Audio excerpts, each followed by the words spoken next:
खालिस्तानी आतंकी हरदीप सिंह निज्जर की हत्या को लेकर भारत और कनाडा के बीच शुरू हुआ विवाद खत्म होता नजर नहीं आ रहा। वोट बैंक पॉलिटिक्स की खातिर खालिस्तानी अलगाववादियों का समर्थन करने वाले कनाडाई प्रधानमंत्री जस्टिन ट्रूडो ने एक बार फिर बौखलाहट में भारत के खिलाफ जहर उगला। जस्टिन ट्रूडो ने ओटावा में यूक्रेन के राष्ट्रपति वोलोदिमीर ज़ेलेंस्की के साथ एक ज्वाइंट प्रेस कॉन्फ्रेंस के दौरान भारत पर लगाए गए अपने आरोप दोहराए।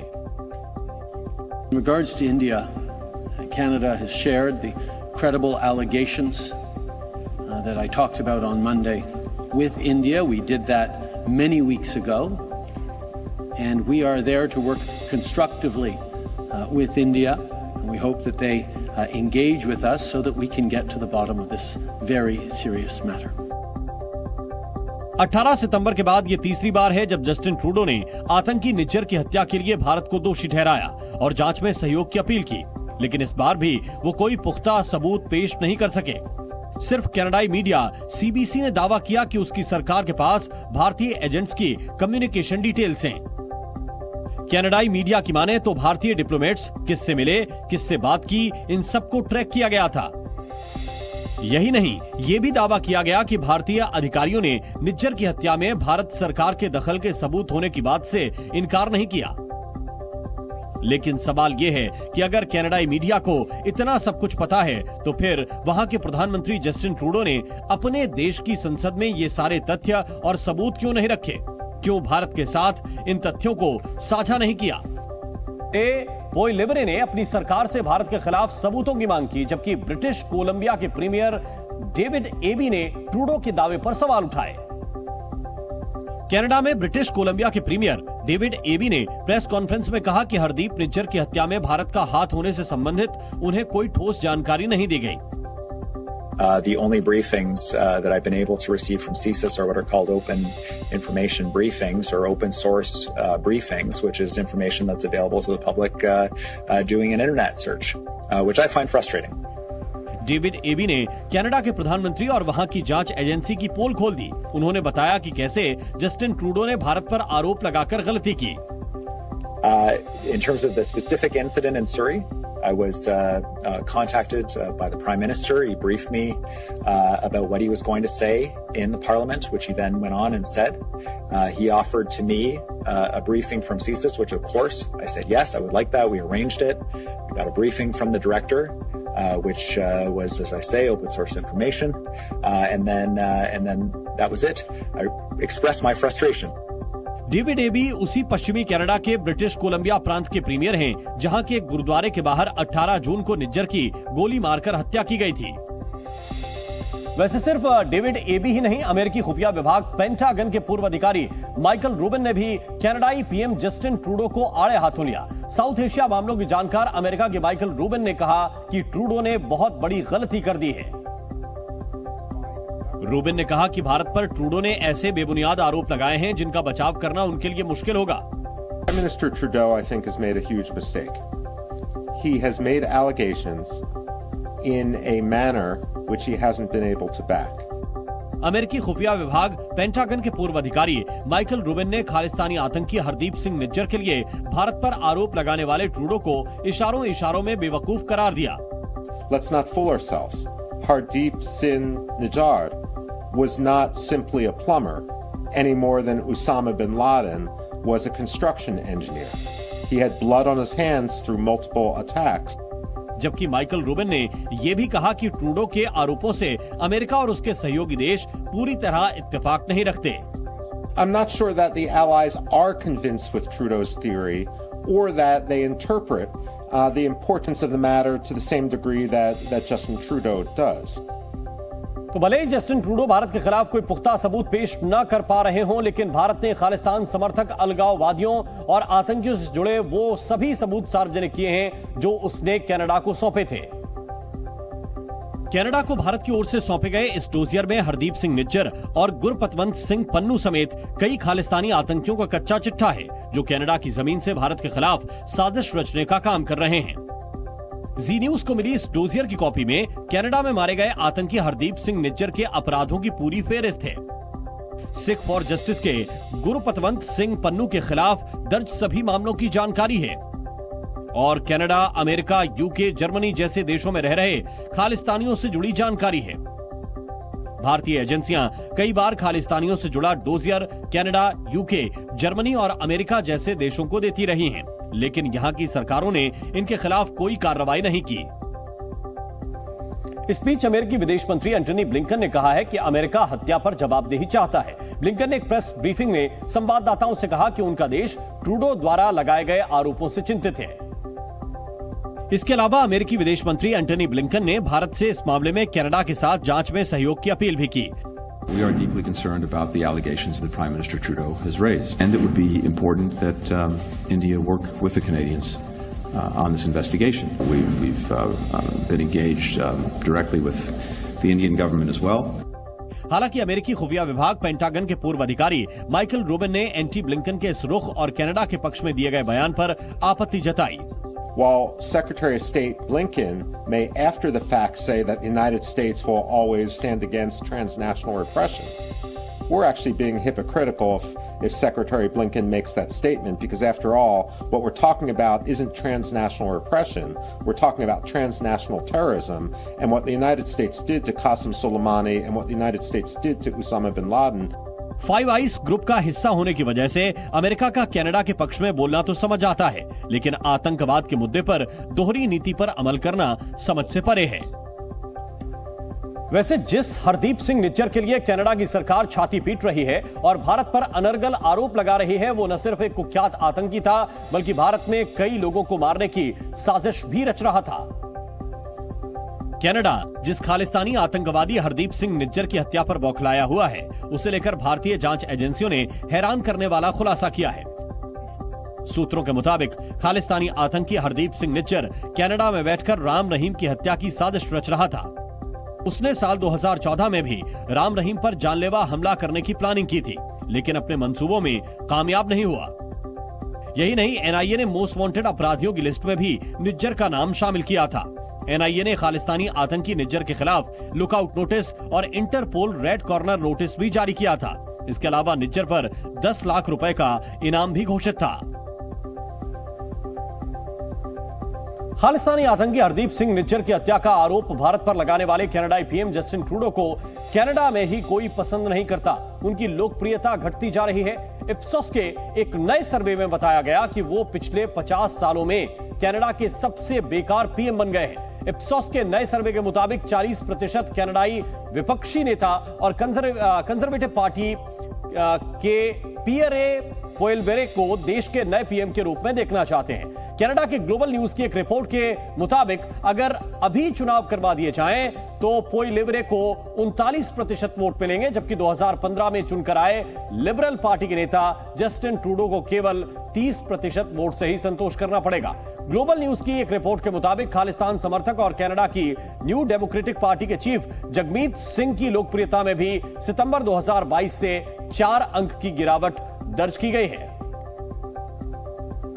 भारत और कनाडा के बीच जारी विवाद पर प्रधानमंत्री नरेंद्र मोदी का भी बयान सामने आया। नई दिल्ली में अंतर्राष्ट्रीय अधिवक्ता सम्मेलन में बोलते हुए पीएम मोदी ने खालिस्तानियों का समर्थन करने वाली ट्रूडो सरकार की क्लास लगा दी। और बिना नाम लिए प्रधानमंत्री मोदी ने कनाडा सरकार और खालिस्तानियों को आड़े हाथ लिया। इशारों ही इशारों में कनाडा के प्रधानमंत्री जस्टिन ट्रूडो पर निशाना साधते हुए पीएम मोदी ने आरोप लगाया कि कई ऐसी ताकतें हैं जो ना तो बॉर्डर को मानती हैं और ना ही कानून की परवाह करती हैं।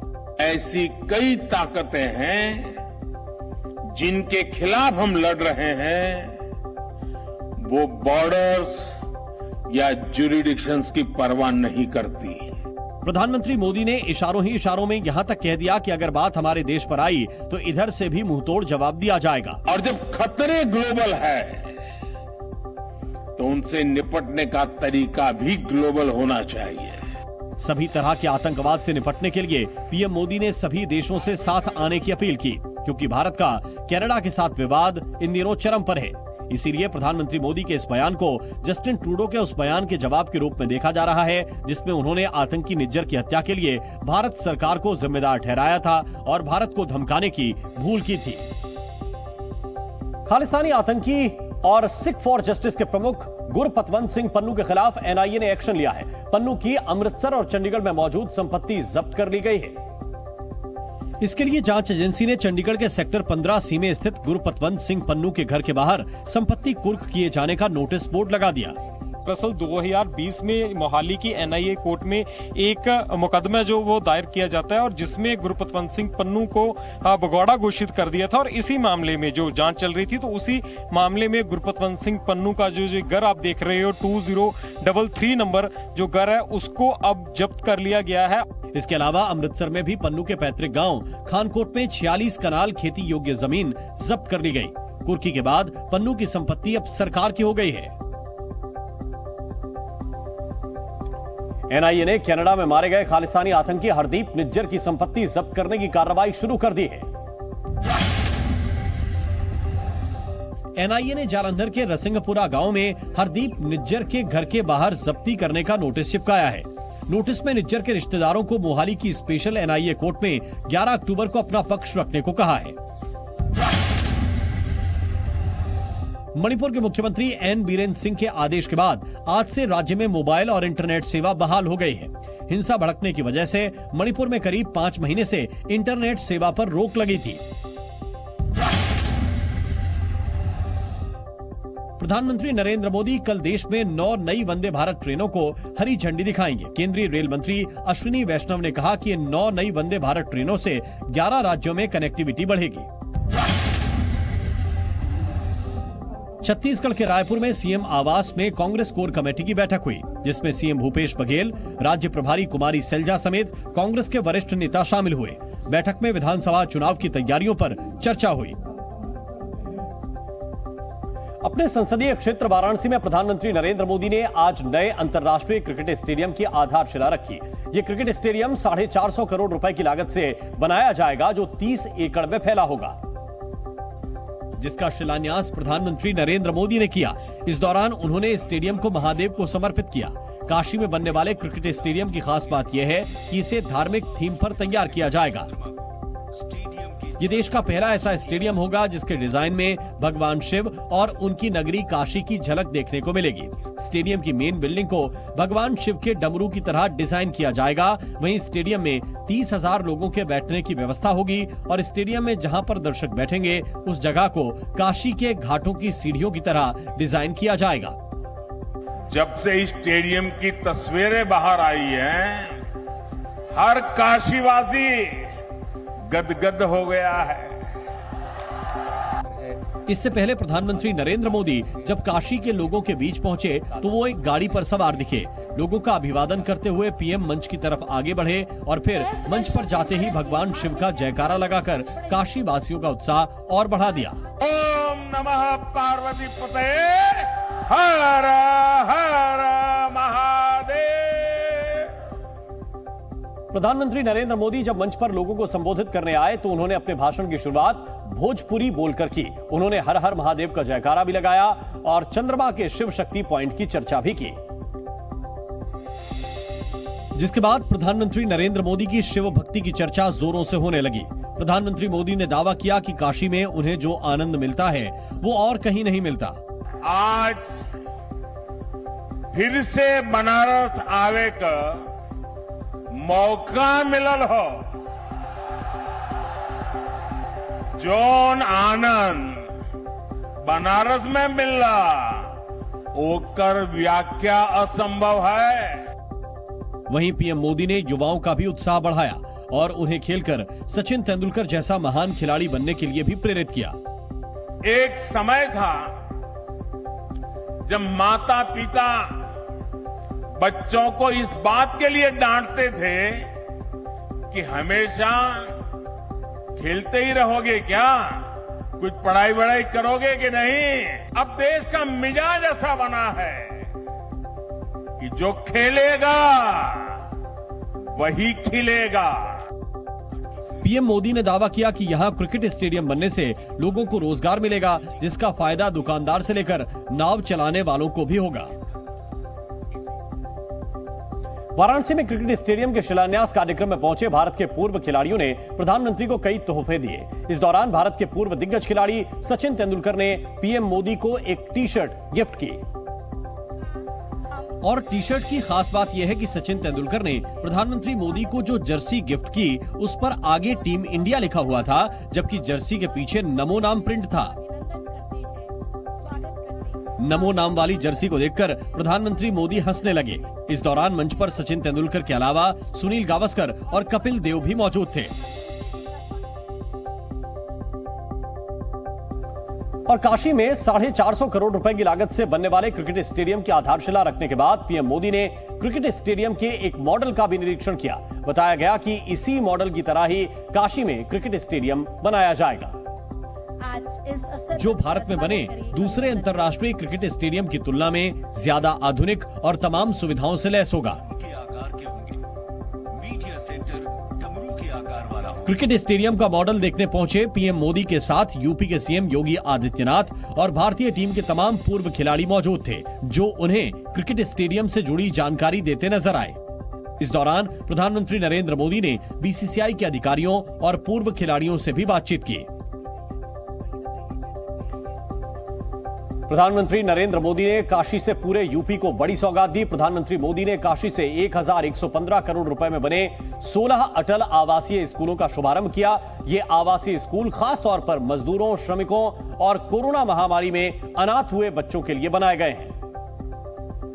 और प्रधानमंत्री नरेंद्र मोदी जब अटल आवासीय स्कूल पहुंचे तो यहां पढ़ने वाले बच्चों ने पीएम मोदी का तालियों के साथ स्वागत किया।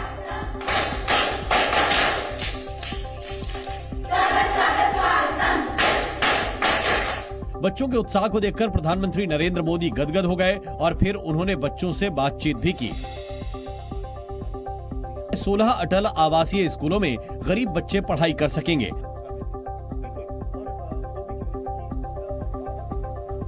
अटल आवासीय स्कूलों का शुभारंभ करने के बाद पीएम मोदी वाराणसी के सिगरा में स्थित रुद्राक्ष कन्वेंशन सेंटर भी गए। यहां उन्होंने काशी सांसद सांस्कृतिक महोत्सव में हिस्सा लिया और प्रधानमंत्री Narendra Modi mini road show करते हुए सिगरा तक गए। इस दौरान काशी वासियों ने अपने सांसद और प्रधानमंत्री का भव्य स्वागत किया। पीएम मोदी के काफिले पर काशी वासियों ने फूलों की वर्षा की और मोदी मोदी के नारे भी लगाए। रुद्राक्ष कन्वेंशन सेंटर पहुंचने के बाद पीएम मोदी सांस्कृतिक महोत्सव के समापन समारोह में शामिल हुए और अपनी सरकार के कामकाज गिनाए। 2014 में जब मैं यहां आया था तो मैंने जिस काशी की कल्पना की थी, विकास और विरासत का वो सपना अब धीरे धीरे साकार हो रहा है। प्रधानमंत्री नरेंद्र मोदी यहां भी महादेव की भक्ति में रंगे नजर आए और उन्होंने दावा किया कि G20 का सफल आयोजन भोले बाबा के आशीर्वाद से ही हो पाया है। इंटरनेशनल क्रिकेट स्टेडियम के शिलान्यास में मुख्य अतिथि बनकर वाराणसी पहुंचे पूर्व खिलाड़ियों ने काशी विश्वनाथ मंदिर में जाकर पूजा अर्चना भी की। सचिन तेंदुलकर समेत सभी खिलाड़ियों ने बारी बारी से शिवजी का जलाभिषेक किया और पूजा अर्चना की।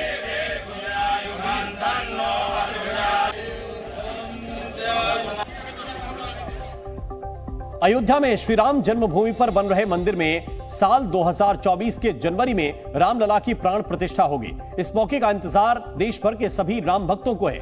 इसे ध्यान में रखकर राष्ट्रीय स्वयं सेवक संघ पूरे देश को राममय बनाने की योजना बना रहा है, ताकि सांस्कृतिक राष्ट्रवाद के जरिए देश को एकजुट करने में मदद मिले। आरएसएस की पूरी कोशिश राष्ट्रवाद और सामाजिक समरसता को धार देने की है, जिसके लिए देश भर में धार्मिक कार्यक्रम आयोजित किए जाएंगे। इसी बीच 4 दिनों के दौरे पर आरएसएस के सरसंघ चालक मोहन भागवत अवध के दौरे पर हैं, जहां उनसे यूपी के मुख्यमंत्री योगी आदित्यनाथ ने मुलाकात की थी। बताया गया कि इस मुलाकात में सीएम योगी ने राम मंदिर निर्माण की मौजूदा स्थिति के बारे में आरएसएस प्रमुख को बताया और उन्हें प्राण प्रतिष्ठा समारोह से संबंधित योजनाओं की जानकारी तो दी ही, साथ ही अयोध्या को भव्य बनाने की योजनाओं के बारे में भी बताया। बॉलीवुड एक्ट्रेस परिणीति चोपड़ा और आम आदमी पार्टी के नेता राघव चड्ढा की शादी की तैयारियां पूरी हो गई हैं। रविवार को परिणीति और राघव राजस्थान के उदयपुर में 7 फेरे लेंगे। जिसके लिए मेहमानों के आने का सिलसिला भी शुरू हो गया है। परिणीति और राघव की शादी में शामिल होने के लिए आज दिन भर फिल्मी जगत की हस्तियों और मेहमानों के उदयपुर पहुंचने का सिलसिला जारी रहा। वहीं राज्यसभा सांसद अशोक मित्तल भी शादी में शामिल होने के लिए उदयपुर पहुंचे और शादी के बंधन में बंधने जा रहे नव दंपत्ति को शादी की शुभकामनाएं दी। बहुत खुश हैं और भगवान से दुआ करते हैं कि उनकी जोड़ी युगों युगों तक सही सलामत रहे। शादी की एक और खास बात ये रही कि जो मेहमान शादी में शामिल होने के लिए पहुंच रहे हैं, उनका स्वागत राजस्थानी संस्कृति में किया गया। यहाँ पर लगातार संगीत की धुन पर जो मेहमान यहाँ पर पहुँच रहे हैं, उनका स्वागत किया जा रहा है। और मेहमानों के स्वागत के लिए यहाँ पर ऊंट और लोकल कलाकार भी मौजूद थे, जिन्होंने अपनी कला से मेहमानों को मंत्रमुग्ध कर दिया। इससे पहले एक्ट्रेस भाग्यश्री भी अपने पति के साथ परिणीति चोपड़ा और राघव चड्ढा के प्री वेडिंग फंक्शन में पहुंची। सोशल मीडिया पर भाग्यश्री ने एक वीडियो भी शेयर किया जो शुक्रवार रात का है और इस वीडियो में द लीला पैलेस रोशनी में जगमगाता नजर आया।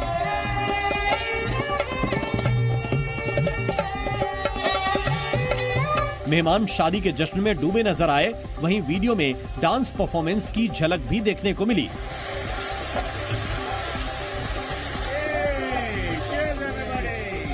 बताया जा रहा है कि उदयपुर के ताज लेक होटल में राघव की बारात निकलेगी और झील को पार करके बाराती द लीला पैलेस पहुंचेंगे। जो बारात है वो बोट के जरिए जाएगी और करीब 25 बोट तैयार की गई हैं बारातियों को ले जाने के लिए।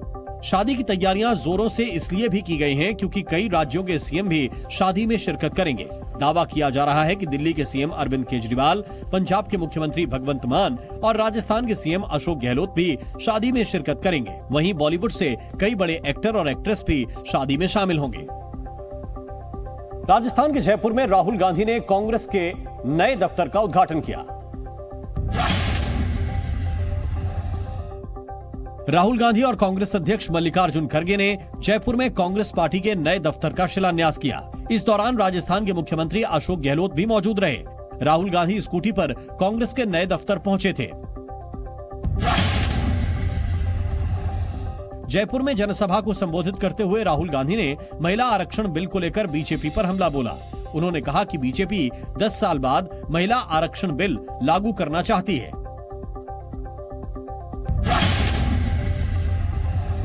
प्रधानमंत्री नरेंद्र मोदी 25 सितंबर को मध्य प्रदेश दौरे पर जाएंगे और भोपाल के जम्बूरी मैदान में कार्यकर्ता महाकुंभ को संबोधित करेंगे। बीजेपी के इस कार्यकर्ता महाकुंभ में लाखों कार्यकर्ताओं के आने का दावा किया जा रहा है। कांग्रेस सांसद राहुल गांधी 25 सितंबर को छत्तीसगढ़ जाएंगे और बिलासपुर में ग्रामीण आवास न्याय योजना का शुभारंभ करेंगे। इस योजना के तहत कांग्रेस करीब 7 लाख लोगों को घर बनाने के लिए आर्थिक मदद देगी। संयुक्त राष्ट्र सुरक्षा परिषद में भारत ने एक बार फिर से पाकिस्तान को आईना दिखाया।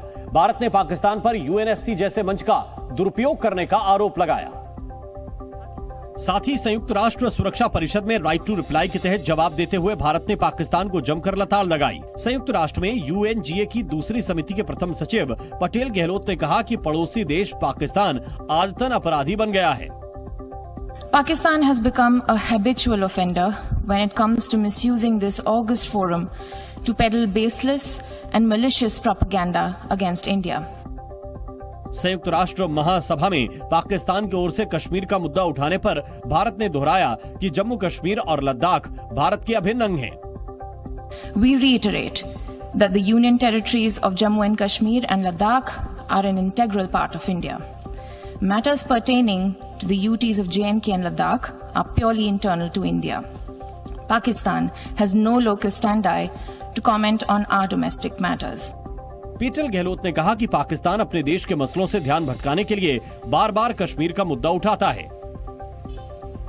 संयुक्त राष्ट्र सुरक्षा परिषद में भारत ने पाकिस्तान को आतंकपरस्त देश बताया और सीमा पार से आतंकवाद को शह नहीं देने के लिए सलाह भी दी। साथ ही भारत ने पाकिस्तान को पीओके खाली करने को भी कहा। इसके लिए भारत ने यूएनएससी के मंच का इस्तेमाल किया। भारत ने कहा कि पाकिस्तान अंतर्राष्ट्रीय स्तर पर प्रतिबंधित आतंकियों और आतंकी संस्थाओं का पनाहगाह और संरक्षक रहा है। To the largest number of internationally proscribed terrorist entities and individuals in the world. Pakistan को करारा जवाब देते हुए भारत ने कहा कि पीओके खाली करे। In order for there to be peace in South Asia, the actions that Pakistan needs to take are threefold. First, stop cross-border terrorism and shut down its infrastructure of terrorism immediately. Second, vacate Indian territories under its illegal and forcible occupation. And third, stop the grave and persistent human rights violations against the minorities in Pakistan. Bharat ने पाकिस्तान को तकनीकी कुतर्क में उलझने के बजाय मुंबई आतंकी हमलों के अपराधियों के खिलाफ विश्वसनीय कार्रवाई करने की भी सलाह दी। भारत ने कहा है कि पाकिस्तान हम पर उंगली उठाने से पहले अपना घर दुरुस्त कर ले, क्योंकि दुनिया में सबसे खराब मानवाधिकार रिकॉर्ड पाकिस्तान का ही है। इसके लिए संयुक्त राष्ट्र में UNGA की दूसरी समिति की प्रथम सचिव पीटर गहलोत ने एक सर्वे का हवाला दिया। As a country with one of the world's worst human rights records, particularly when it comes to minority and women's rights, Pakistan would do well to put its own house in order before venturing to point a finger at the world's largest democracy. Bharat ने कहा कि पाकिस्तान में अल्पसंख्यकों और महिलाओं पर बड़े पैमाने पर जुल्म हो रहा है। A glaring example of the systemic violence against minorities in Pakistan was the large-scale brutality perpetrated against the minority Christian community in Jaranwala in Pakistan's Faisalabad district in August 2023, where a total of 19 churches were gutted and 89 Christian houses were burnt down. Bharat ने कहा कि पाकिस्तान में अहमदिया समुदाय के धार्मिक स्थलों को भी ध्वस्त कर दिया गया। इससे पहले पाकिस्तान के केयरटेकर प्रधानमंत्री अनवर उल हक काकर ने UN जनरल असेंबली में भारत के खिलाफ जहर उगला था और UNGA के मंच पर एक बार फिर से पाकिस्तान की ओर से कश्मीर का मुद्दा उठाया था। इसके लिए काकर ने UNGA के 78वें सेशन में दावा किया था कि जम्मू कश्मीर का मुद्दा संयुक्त राष्ट्र के एजेंडे में सबसे लंबे समय से चले आ रहे मुद्दों में से एक है। उन्होंने कश्मीर के बारे में झूठ फैलाने की कोशिश की। India has imposed extended lockdowns and curfews, jailed all genuine Kashmiri leaders, violently suppressed peaceful protests. UNSC में अनवर उल हक काकर ने हिंदुत्व को लेकर भी प्रोपेगेंडा फैलाने की कोशिश की। We must counter all terrorists without discrimination, including the rising threat posed by far-right extremist and fascist groups, such as Hindutva-inspired extremists threatening genocide against India's Muslims and Christians alike. काकर ने कहा कि कश्मीर पाकिस्तान और भारत के बीच शांति की कुंजी है। चंद्रयान और सूर्ययान की कामयाबी से उत्साहित इसरो अब एक और महत्वाकांक्षी योजना की तरफ कदम बढ़ा रहा है। इसरो इनर्शियल सिस्टम्स यूनिट के डायरेक्टर पद्म कुमार के मुताबिक इसरो भारत के पहले human space flight mission Gaganyaan के क्रू एस्केप सिस्टम की टेस्टिंग करने जा रहा है। गगनयान के क्रू एस्केप सिस्टम की टेस्टिंग अगले महीने यानी कि अक्टूबर में हो सकती है। इसका मकसद स्पेस में जाने के दौरान रॉकेट में किसी तरह की खराबी आने पर एस्ट्रोनॉट को तुरंत वहां से सुरक्षित धरती पर उतारना होगा। इसके लिए तैयार क्रू एस्केप सिस्टम क्रू को रॉकेट से दूर ले जाएगा। इस सिस्टम की टेस्टिंग के लिए टेस्ट व्हीकल भी तैयार किया गया है। टेस्ट व्हीकल एस्ट्रोनॉट के लिए बनाए गए क्रू मॉड्यूल को अपने साथ ऊपर लेकर जाएगा, फिर एटमॉस्फेयर में किसी एक पॉइंट पर अबॉर्ट जैसी सिचुएशन बनाई जाएगी। इसरो के वैज्ञानिक ये टेस्ट करेंगे कि अबॉर्ट ट्रैजेक्टरी ठीक तरह से काम कर रही है या नहीं। आपको बता दें कि अगले साल की शुरुआत में गगनयान मिशन का पहला अनमेन्ड मिशन प्लान किया गया है। अनमेन्ड मिशन के सफल होने के बाद मैन्ड मिशन होगा जिसमें इंसान स्पेस में जाएंगे। गगनयान में 3 दिनों के मिशन के लिए 3 सदस्यों के दल को 400 किलोमीटर ऊपर पृथ्वी की कक्षा में भेजा जाएगा। इसके बाद क्रू मॉड्यूल को सुरक्षित रूप से समुद्र में लैंड कराया जाएगा और अगर भारत अपने मिशन में कामयाब रहा तो वो ऐसा करने वाला चौथा देश बन जाएगा, क्योंकि इससे पहले अमेरिका, चीन और रूस ऐसा कर चुके हैं। कावेरी जल विवाद को लेकर कर्नाटक में प्रदर्शन जारी है। किसानों और कन्नड़ समर्थक संगठनों ने तमिलनाडु को पानी छोड़े जाने के विरोध में मांड्या में बंद बुलाया। कर्नाटक के पूर्व मुख्यमंत्री कुमारस्वामी भी किसानों के साथ प्रदर्शन में शामिल हुए। महाराष्ट्र विधानसभा के विपक्ष के नेता विजय वडेट्टीवार ने विधानसभा अध्यक्ष राहुल नार्वेकर को चिट्ठी लिखी है। जिसमें शिवसेना विधायकों की अयोग्यता मामले की सुनवाई का सीधा प्रसारण करने की मांग की है। मुंबई में गृह मंत्री अमित शाह ने लाल बागचा राजा के दरबार में जाकर गणपति की पूजा की और आशीर्वाद दिया। इस दौरान मुख्यमंत्री एकनाथ शिंदे और डिप्टी सीएम देवेंद्र फडणवीस भी उनके साथ मौजूद रहे।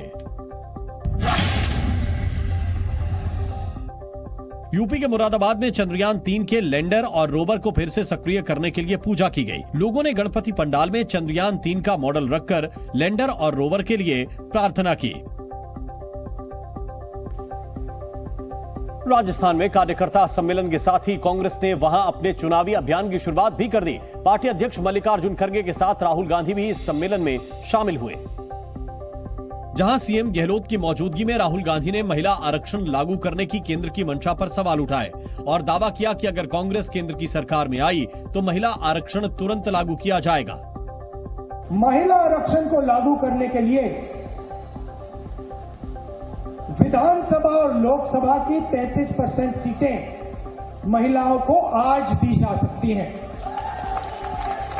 मगर इन्होंने बहाना बनाया है। ये चाहते हैं कि महिला आरक्षण 10 साल में लागू हो। इस दौरान पार्टी अध्यक्ष मल्लिकार्जुन खड़गे ने केंद्र सरकार पर केंद्रीय जांच एजेंसियों के गलत इस्तेमाल का आरोप भी लगाया। हमारे खिलाफ 2-3 कैंडिडेट खड़ा करते हैं। एक तो बीजेपी का कैंडिडेट, दूसरा ईडी का कैंडिडेट, तीसरा सीबीआई का कैंडिडेट, चौथा इनकम टैक्स का कैंडिडेट। इस मौके पर खड़गे और राहुल गांधी ने सीएम अशोक गहलोत के साथ जयपुर में नए कांग्रेस कार्यालय का शिलान्यास भी किया। बिहार के बेगूसराय में शिवलिंग तोड़े जाने के आरोप में हंगामा हो गया। घटना से गुस्साए लोगों ने दावा किया कि एक पक्ष के लोगों ने शराब के नशे में रात के समय साजिश के तहत शिवलिंग को तोड़ा, जिसकी जानकारी उन्हें सुबह हुई जब वो मंदिर में पूजा करने पहुंचे। इसके बाद गुस्साए लोगों ने नेशनल हाईवे 31 पर जाम लगा दिया और आरोपियों की गिरफ्तारी की मांग पर जमकर हंगामा किया, जिसके बाद नगर निगम की तरफ से सड़क किनारे अवैध अतिक्रमण कर बनाई गई दुकानों को तोड़कर हटाया गया, लेकिन इससे लोगों का गुस्सा शांत नहीं हुआ। वो जो शिवलिंग तोड़ा है उसको अरेस्ट किया जा। क्या कानून के किताब में ये लिखा हुआ है कि दारू पी के शिवलिंग तोड़ा जाए? वहीं जब बातचीत से बात नहीं बनी तो पुलिस ने हंगामा कर रहे लोगों पर लाठियां चलाकर रास्ता खुलवाने की कोशिश की। जो प्राइम सस्पेक्ट है वो भी जल्द ही पकड़ा जाएगा, उसकी शिनाख्त हो गई है और सभी लोगों से अपील है कि इसमें विधि व्यवस्था बनाए रखने में सहयोग करें। वहीं बेगूसराय से सांसद केंद्रीय मंत्री गिरिराज सिंह भी मौके पर पहुंचे और सनातन धर्म के अपमान पर अपना विरोध दर्ज कराया। अब समय आ गया है, हिंदू जागो, उठो, एक हो। इलाके के लोगों ने आरोप लगाया कि एक पक्ष के लोग मंदिर के आसपास लगातार शराब पीकर जुआ खेलते आ रहे हैं, लेकिन शिकायत के बाद भी पुलिस ने अब तक कोई कार्रवाई नहीं की। आज दिल्ली यूनिवर्सिटी छात्र संघ चुनाव के नतीजे घोषित कर दिए गए। चुनाव में अखिल भारतीय विद्यार्थी परिषद ने परचम लहराया। 4 में से 3 पदों पर एबीवीपी उम्मीदवार जीते हैं। एबीवीपी के तुषार डेढ़ा ने अध्यक्ष पद पर जीत हासिल की है, जबकि एबीवीपी के ही अपराजिता ने सचिव पद पर कब्जा किया। संयुक्त सचिव के पोस्ट पर एबीवीपी के उम्मीदवार सचिन बैंसला ने कब्जा किया। वहीं उपाध्यक्ष पद पर स्टूडेंट्स यूनियन ऑफ इंडिया के अभी दहिया ने जीत हासिल की। स्टूडेंट्स फेडरेशन ऑफ इंडिया और ऑल इंडिया स्टूडेंट्स एसोसिएशन ने सभी 4 पदों पर उम्मीदवार उतारे थे, लेकिन उन्हें किसी भी सीट पर जीत हासिल नहीं हुई। कई सालों बाद हुए दिल्ली यूनिवर्सिटी छात्र संघ चुनाव में अखिल भारतीय विद्यार्थी परिषद को जबरदस्त जीत मिली। इसके बाद दिल्ली यूनिवर्सिटी परिसर में जश्न का माहौल दिखा। इसके लिए नतीजों के ऐलान से पहले ही तैयारी कर ली गई थी और जब वोटों की गिनती जारी थी तभी से अखिल भारतीय विद्यार्थी परिषद के सदस्यों ने जश्न शुरू कर दिया था।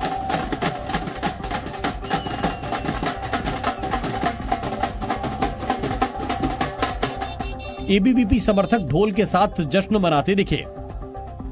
छात्र संघ चुनाव में जीत से उत्साहित एबीवीपी के सदस्यों ने नॉर्थ कैंपस में खूब पटाखे फोड़े।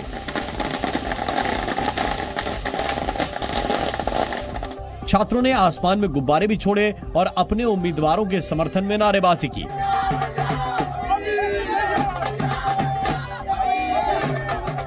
2019 में जब दिल्ली यूनिवर्सिटी छात्र संघ के चुनाव हुए थे, तब भी अखिल भारतीय विद्यार्थी परिषद ने 4 में से 3 सीटें जीती थी। वहीं नेशनल स्टूडेंट्स ऑफ इंडिया के खाते में बस 1 सीट आई थी। चीन के हांगझाऊ शहर में आज एशियन गेम्स की ओपनिंग सेरेमनी का आयोजन किया गया। भव्य समारोह में चीन के राष्ट्रपति शी जिनपिंग मौजूद रहे। इसलिए ओपनिंग सेरेमनी के दौरान चीन के Hangzhou Olympic sports centre stadium में भव्य इंतजाम किए गए थे। ओपनिंग सेरेमनी के दौरान लाइटिंग और टेक्नोलॉजी का अद्भुत प्रदर्शन किया गया। एशियन गेम्स को ग्रीन गेम्स का नाम दिया गया है। इस वजह से पहली बार इस ओपनिंग सेरेमनी को बिना आतिशबाजी के ही पूरा किया गया। बिग लोटस नाम से मशहूर स्टेडियम में 80,000 से ज्यादा लोग 19वें एशियाई खेलों का भव्य उद्घाटन समारोह देखने पहुंचे थे। इस पूरे शहर में एक तरफ से आप कहें बड़े लेवल पर बड़ा पैसा जो है चीन ने स्पेंड करके तकरीबन 11,000 करोड़ से भी ज्यादा इंफ्रास्ट्रक्चर पर लगाया है। एशियन गेम्स की ओपनिंग सेरेमनी में चीन के राष्ट्रपति शी जिनपिंग भी पहुंचे थे। इसके अलावा सीरिया के राष्ट्रपति अल असद, कंबोडिया के राजा और कुवैत के क्राउन प्रिंस भी मौजूद रहे। सबसे आगे होगा कौन? भारतीय क्रिकेट टीम ने मोहाली में ऑस्ट्रेलिया को 5 विकेट से हराकर क्रिकेट की दुनिया में बादशाहत कायम कर ली। इस जीत के साथ ही टीम इंडिया ने पहली बार क्रिकेट के तीनों फॉर्मेट में एक साथ नंबर 1 रैंक हासिल की है। टीम इंडिया ने पाकिस्तान को पीछे छोड़कर वनडे रैंकिंग में नंबर 1 का मकाम हासिल किया। टेस्ट क्रिकेट और T20 की टीम रैंकिंग में भारतीय क्रिकेट टीम पहले से ही टॉप पर है। इसके साथ ही टीम इंडिया तीनों फॉर्मेट में नंबर 1 बनने वाली दूसरी टीम बन गई। भारत से पहले साउथ अफ्रीका टीम अगस्त 2012 में ग्रीम स्मिथ की कप्तानी में तीनों फॉर्मेट में नंबर 1 बनी थी। आईसीसी की वनडे रैंकिंग में टीम इंडिया के 116 पॉइंट्स हो गए हैं, जबकि वनडे रैंकिंग में पाकिस्तान के 115 पॉइंट्स हैं। वनडे रैंकिंग में 111 पॉइंट्स के साथ ऑस्ट्रेलिया तीसरे नंबर पर है। T20 में टीम इंडिया के 264 पॉइंट्स हैं, जबकि इस फॉर्मेट में 261 पॉइंट्स के साथ इंग्लैंड दूसरे नंबर पर है। और इसी तरह टेस्ट क्रिकेट में टीम इंडिया 118 पॉइंट्स के साथ पहले नंबर पर है, जबकि इसी फॉर्मेट की आईसीसी रैंकिंग में ऑस्ट्रेलिया टीम के भी 118 पॉइंट्स हैं। लेकिन ऑस्ट्रेलिया की टीम डेसिमल काउंटिंग में भारत से पीछे होने के कारण दूसरे नंबर पर है। महाराष्ट्र में गणेशोत्सव के बीच भारी बारिश की वजह से कई इलाकों में हालात बिगड़ गए। सबसे बुरा हाल नागपुर में दिखाई दिया, जहां अंबाझरी झील पर बने बांध का पानी ओवरफ्लो हो गया, जिसकी वजह से निचले इलाकों में बाढ़ जैसे हालात बन गए। बांध से निकला पानी सीधे शहर की सड़कों पर सैलाब की तरह आया और कुछ ही पलों में सब कुछ डुबो दिया। सड़कों का नामो निशान मिट गया और पूरा शहर एक टापू की तरह नजर आया। सड़कें, मकान, दुकान सब कई फीट तक पानी में डूब गए। रास्तों पर खड़ी कारें, बस और दूसरे वाहन सबके सब पानी में फंसे दिखाई दिए। हालात ये हो गए कि लोगों को अपनी जान बचाने के लिए सुरक्षित जगहों पर जाने के लिए भी मुश्किलों का सामना करना पड़ा। इस दौरान कुछ लोग अपनी जरूरत का सामान लिए रस्सी का सहारा लेकर एक कतार में रास्ते को पार करते नजर आए। नागपुर का बस स्टैंड भी पूरी तरह से पानी में डूब गया, जिससे लोगों की आवाजाही पर असर पड़ा। इमारतों की पहली मंजिल तक पानी भरने से लोग वहीं कैद होने को मजबूर हो गए। इस दौरान एनडीआरएफ, एसडीआरएफ की टीमें मुश्किल में फंसे लोगों को निकालती नजर आईं, जिसके लिए नावों का सहारा भी लिया गया।